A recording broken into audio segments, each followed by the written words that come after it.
কক্সবাজারের টানা ভারী বর্ষণে পৃথক ৩টি পাহাড় ধসে নারী শিশুসহ ৯ জন নিহত হয়েছেন। নিহতদের মধ্যে ৮ জন রোহিঙ্গা। উখিয়ার জামতলী, বালুখালী ও ৭ নম্বর রোহিঙ্গা ক্যাম্পে পাহাড় ধস ও পাহাড়ি ঢলে এসব প্রাণহানির ঘটনা ঘটে। এছাড়া কক্সবাজার শহরের ছাত্তার ঘোনা এলাকায় পাহাড় ধসে আলী আকবর নামে একজন নিহত হন। স্থানীয়রা আহতদের উদ্ধার করে হাসপাতালে পাঠান। আবহাওয়া অধিদপ্তর জানিয়েছে, বঙ্গোপসাগরে অবস্থানরত সুস্পষ্ট লঘুচাপ ও সক্রিয় মৌসুমী বায়ুর প্রভাবে কক্সবাজারে ভারী বৃষ্টিপাত হচ্ছে। এ পরিস্থিতি অন্তত 2 দিন অব্যাহত থাকতে পারে বলে সতর্ক করছে কর্তৃপক্ষ। পাহাড়ি এলাকায় বসবাসকারীদের সর্বোচ্চ সতর্ক থাকার আহ্বান জানানো হয়েছে।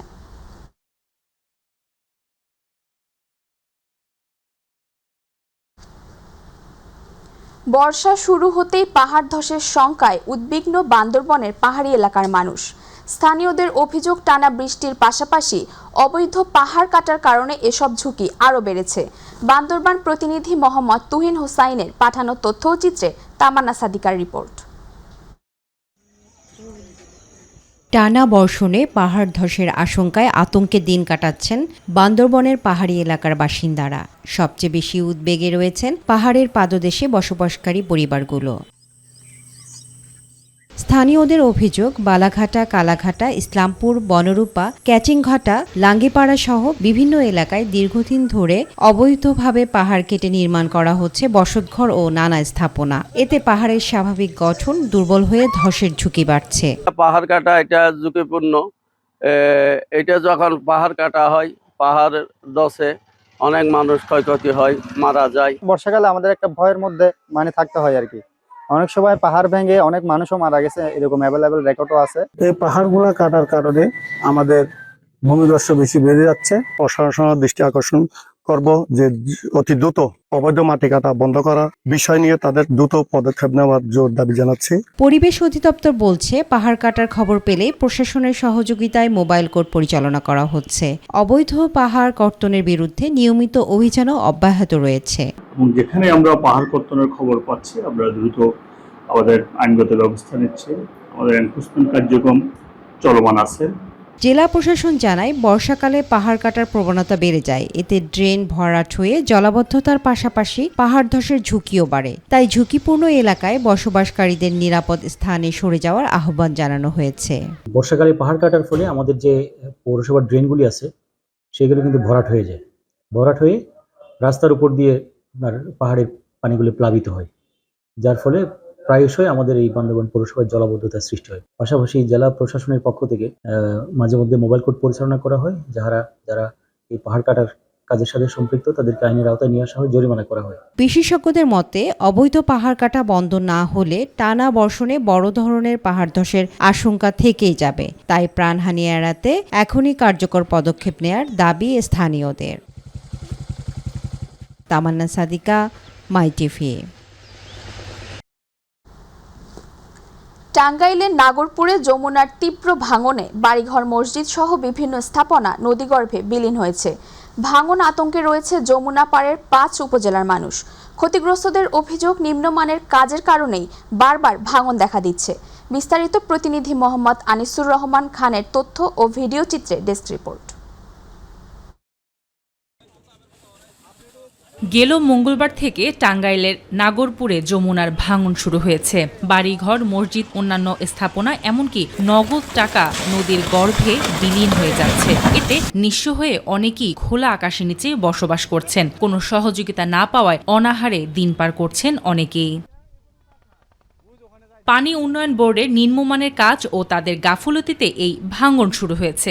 এছাড়াও প্রশাসনের পক্ষ থেকে এখনও ক্ষতিগ্রস্তদের কোনো সহযোগিতা করা হয়নি। এতে মানবেতর জীবনযাপন করছেন অনেকেই, এমন অভিযোগ স্থানীয়দের। ভাঙন ক্ষতিগ্রস্ত মানুষদের দাবি, কোনো খাবার ও সহযোগিতা তারা চায় না। তারা চায় শুধু নদী ভাঙন প্রতিরোধে স্থানীয় গাইড বেড়িবাঁধ। আমার কিচ্ছু না, আমার নদী ভাঙ্গা মানুষ, আমরা 4-5 ভাঙ্গা দিয়ে আমরা অপরাধ। এখন আমরা বেড়িবাঁধ চাই, আর কিচ্ছু চাই না। বিগত এক সপ্তাহে এখানে প্রায় 25 থেকে 30টা বাড়ি মুহূর্তের মধ্যেই আসলে হচ্ছে নদীর গর্ভে বিলীন হয়ে যায়। আমাদের একটাই আকুল আবেদন, এই যে অনেকে বলে রিলিফ কার্ড, এটা কোনো কিছু প্রয়োজন নাই, শুধু আমাদের শহর অঞ্চলের মানুষের জন্য একটা স্থায়ী বেড়িবাঁধ। নিজের ঘর বাড়ি ভাড়ায় অনেক বিলীন হয়ে গেছে। আমরা সরকারের কাছে এই আবেদন যে আমরা এই নদী ভাঙ্গা স্থায়ী বেড়িবাঁধটা চাই। স্থানীয় মেম্বার বলেন, যমুনার ভাঙনে এক সপ্তাহে ঘরবাড়ি ও বিভিন্ন স্থাপনা নদীগর্ভে বিলীন হয়ে ব্যাপক ক্ষতি হয়েছে, কিন্তু ভাঙন কবলিত মানুষ খাদ্য নয়, স্থায়ী বেড়িবাঁধের দাবি জানিয়েছেন। মোটামুটি উফিয়ারে বস্তা ফেলায়, উফিয়ারে বস্তা ফেলালে হাতের হাত দাবা নিয়ে যায়, ঘর বাড়ি পেয়েছে দাবা নিয়ে যায়। মাল ছাওয়ানোর দরকার নাই, ওই যে এক বস্তা চাইলের কোনো দরকার নাই, খালি বেড়িবাঁধ আমার লোকজন সব বেড়িবাঁধ চায়। যমুনার বিভিন্ন এলাকায় ভাঙন রোধে অস্থায়ী জিও ব্যাগ ফেলার কাজ চলমান আছে বলে জানান স্থানীয় সংসদ সদস্য। নদীগুলো ভেঙে যাচ্ছে, সে ভাঙন রোধকল্পে অলরেডি আমাদের পানি সম্পদ মন্ত্রী শহীদুদ্দিন চৌধুরী অ্যানির মাধ্যমে আমরা কিছু জিও ব্যাগের মাধ্যমে স্বাভাবিকভাবে অস্থায়ীভাবে আমরা একটা অস্থায়ী জিও ব্যাগের মাধ্যমে আমরা বাঁধটাকে দিচ্ছি। নদীর পাড়ে স্থায়ী গাইড বাঁধ নির্মাণ করা হলে আশা আকাঙ্ক্ষার প্রাপ্তি হবে চরের বুকে বেঁচে থাকা সংগ্রামী মানুষগুলোর, এমনটাই প্রত্যাশা ভুক্তভোগী সহ সংশ্লিষ্ট সবার। সাদিয়া হক মৌ, মাই টিভি নিউজ ডেস্ক। ফেনী জেলা তার ভৌগোলিক অবস্থান ও দীর্ঘ সীমান্তের কারণে দেশের একটি গুরুত্বপূর্ণ মাদক পাচারের ট্রানজিট রুট হিসেবে পরিচিত। ভারত সীমান্ত ঢাকা-চট্টগ্রাম মহাসড়ক ও রেলপথ ব্যবহার করে প্রতিদিন বিপুল পরিমাণ মাদক আইনশৃঙ্খলা বাহিনীর চোখ ফাঁকি দিয়ে দেশের ভেতরে প্রবেশ করে। সহজ যোগাযোগ ব্যবস্থা ও সুবিধাজনক অবস্থান মাদক কারবারিদের জন্য এটি একটি গুরুত্বপূর্ণ রুটে পরিণত হয়েছে। প্রতিনিধি আমিন চৌধুরীর তথ্য ও চিত্রে তামান্না সাদিকার আরেকটি রিপোর্ট। ফেনী জেলা ভৌগোলিক অবস্থান ও দীর্ঘ সীমান্তের কারণে দেশের একটি গুরুত্বপূর্ণ মাদক পাচারের রুট হিসেবে পরিচিত। ভারত সীমান্ত মহাসড়ক ও রেলপথ ব্যবহার করে সহজেই মাদক দেশের ভেতর প্রবেশ করে। এটা যেহেতু বর্ডার এলাকা, সীমান্তের ওপার থেকে মাদক পাচারের সুবিধা বেশি। বর্ডার দিয়ে অবাধে ভারতীয় যে মাদক চোরাচালান আসছে, যেভাবে বহির্প্রকাশ হচ্ছে মাদকের সেবনের মাধ্যমে যুব সমাজ, ছাত্র সমাজ যেভাবে ধ্বংসের দ্বার প্রান্তে। ফেনী জেলা প্রশাসনের মাদক নিয়ন্ত্রণ ও প্রচারণা কমিটির তথ্য অনুযায়ী জানুয়ারি থেকে এপ্রিল পর্যন্ত 4 মাসে চোরাচালান ও টাস্কফোর্স অভিযানে জেলা প্রশাসন, বিজিবি, র্যাব 7 মোট 306 জনকে আটক করেছে এবং 479টি মামলা দায়ের হয়েছে। এর মধ্যে জেলা প্রশাসন, বিজিবি ও র্যাব পৃথকভাবে উল্লেখযোগ্য সংখ্যক আটক ও মামলা করেছে।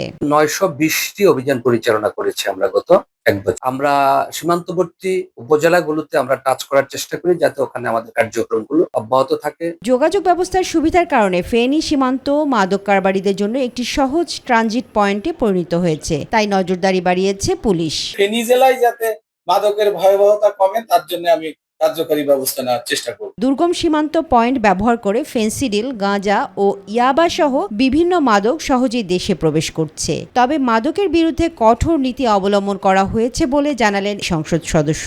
মাদকের বিষয়ে আমাদের মাদককে সম্পূর্ণ আমাদের না বলতে হবে। যারা মাদক ক্রেতা বিক্রেতা যাকে পাবে আইনের আওতায় নেওয়া হবে। অতীতে ফেনীকে শুধু ট্রানজিট রুট হিসেবে ব্যবহার করা হলেও বর্তমানে জেলা জুড়ে মাদকের একটি বিস্তীর্ণ অভ্যন্তরীণ বাজারও তৈরি হয়েছে বলে জানিয়েছেন স্থানীয়রা।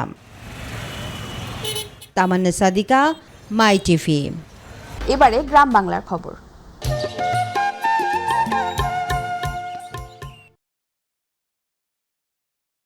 ঝালকাঠির নলছিটিতে যাত্রীবাহী বাস খাদে পড়ে বাসের সুপারভাইজার সহ নিহত হয়েছেন। রোববার বরিশাল ঝালকাঠি খুলনা আঞ্চলিক মহাসড়কের নলছিটি উপজেলার রায়পুর বটতলা নামক স্থানে এ দুর্ঘটনা ঘটে। এতে করে 3 ঘন্টা যান চলাচল বন্ধ থাকে। নিহত মনির হোসেন উপজেলার ভৈরবপাশা গ্রামের মোহাম্মদ কাদের হাওলাদারের ছেলে। এলাকাবাসী ও পুলিশ সূত্রে জানা গেছে, একটি যাত্রীবাহী বাস মঠবাড়িয়া থেকে বরিশাল যাচ্ছিল। বাসটি উপজেলার রায়াপুরা বটতলা এলাকায় পৌঁছলে অপর দিক থেকে আসা একটি 3 হুইলার গাড়িকে সাইড দিতে গিয়ে নিয়ন্ত্রণ হারিয়ে যাত্রীবাহী বাসটি রাস্তার পাশে খাদে পড়ে যায়। এ সময় বাসের সুপারভাইজার মনির ছিটকে পড়ে ওই বাসের নিচে চাপা পড়ে। এতে ঘটনাস্থলেই তার মৃত্যু হয়। নলছিটি থানার ভারপ্রাপ্ত কর্মকর্তা মোহাম্মদ তৌহিদুজ্জামান জানান, এ দুর্ঘটনায় পরবর্তী আইনি ব্যবস্থা প্রক্রিয়াধীন রয়েছে।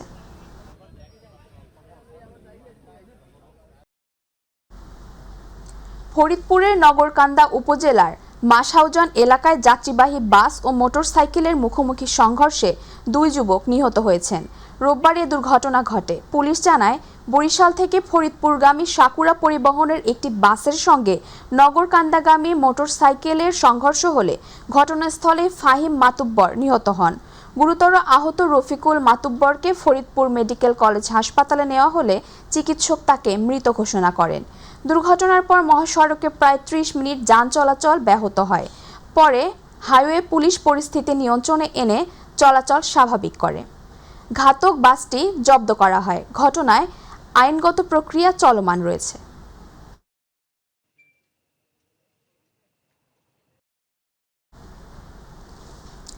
চট্টগ্রাম 10 আসনের সংসদ সদস্য সাইদ আল নোমান বলেছেন, বর্তমান সরকার জনগণের কল্যাণে কাজ করছে এবং সবার জন্য উন্নয়ন নিশ্চিত করতে প্রতিশ্রুতিবদ্ধ। তিনি বলেন, সরকার বিভিন্ন মানবিক কর্মসূচির মাধ্যমে অসহায় ও সুবিধাবঞ্চিত মানুষের পাশে দাঁড়ানো হচ্ছে এবং উন্নয়নের সুফল সমাজের সকল স্তরের মানুষের কাছে পৌঁছে দিতে কাজ চলছে। চট্টগ্রাম নগরীর ঝাউতলা সরকারি প্রাথমিক বিদ্যালয় প্রাঙ্গণে দুস্থ ও অসহায় মানুষের মাঝে ত্রাণ মন্ত্রণালয়ের বরাদ্দকৃত চাল বিতরণ অনুষ্ঠানে প্রধান অতিথির বক্তব্যে তিনি এসব কথা বলেন। অনুষ্ঠানে স্থানীয় রাজনৈতিক নেতৃবৃন্দ, জনপ্রতিনিধি ও গণ্যমান্য ব্যক্তিবর্গ উপস্থিত ছিলেন। পরে সুবিধাবঞ্চিত মানুষের মাঝে চাল বিতরণ করা হয়।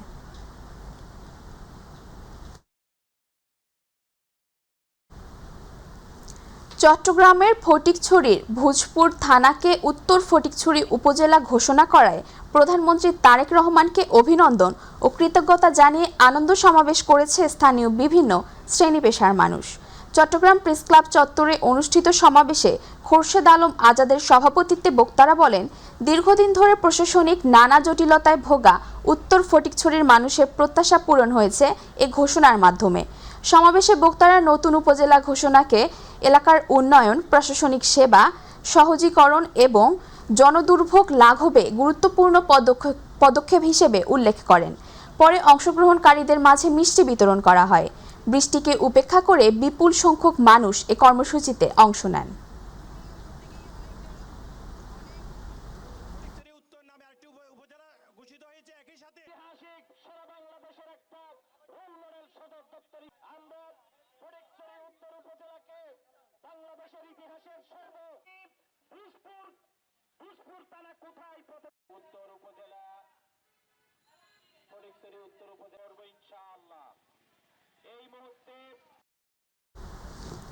জাতীয় কবি কাজী নজরুল ইসলামের জন্মবার্ষিকী উপলক্ষে আয়োজিত 3 দিন ব্যাপী নজরুল বর্ষ অনুষ্ঠানের সমাপনী অনুষ্ঠিত হয়েছে।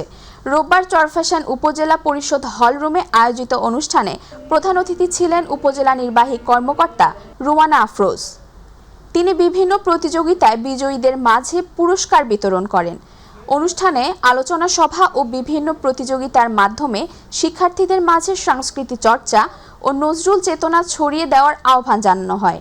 অনুষ্ঠানে আরও উপস্থিত ছিলেন সহকারী কমিশনার এমদাদুল হোসেন, উপজেলা বিএনপির সাবেক সহসভাপতি হেলাল উদ্দিন টিপু, কায়সার আহমেদ কমল, প্রেস ক্লাবের সাধারণ সম্পাদক কামাল গোলদার সহ আরও অনেকে।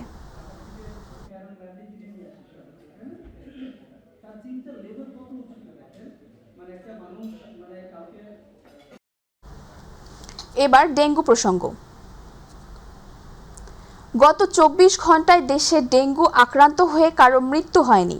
তবে একই সময়ে নতুন করে 271 জন ডেঙ্গু রোগী দেশের বিভিন্ন হাসপাতালে ভর্তি হয়েছেন বলে স্বাস্থ্য অধিদপ্তর জানিয়েছে। নতুন রোগীদের মধ্যে বরিশাল ও খুলনা বিভাগে সর্বোচ্চ 63 জন ভর্তি হয়েছেন। এছাড়া ঢাকা বিভাগে 45 জন, চট্টগ্রামে 30 জন, ঢাকা উত্তর ও দক্ষিণ সিটি কর্পোরেশনে যথাক্রমে 27 ও 30 জন সহ অন্যান্য বিভাগেও রোগী শনাক্ত হয়েছে। একই সময়ে 274 জন হাসপাতাল থেকে ছাড়পত্র পেয়েছেন। চলতি বছর 5 জুলাই পর্যন্ত মোট আক্রান্ত 6,871 জন, ছাড়পত্র পেয়েছেন 6,404 জন। আক্রান্তদের 61.6% পুরুষ এবং 38.4% নারী।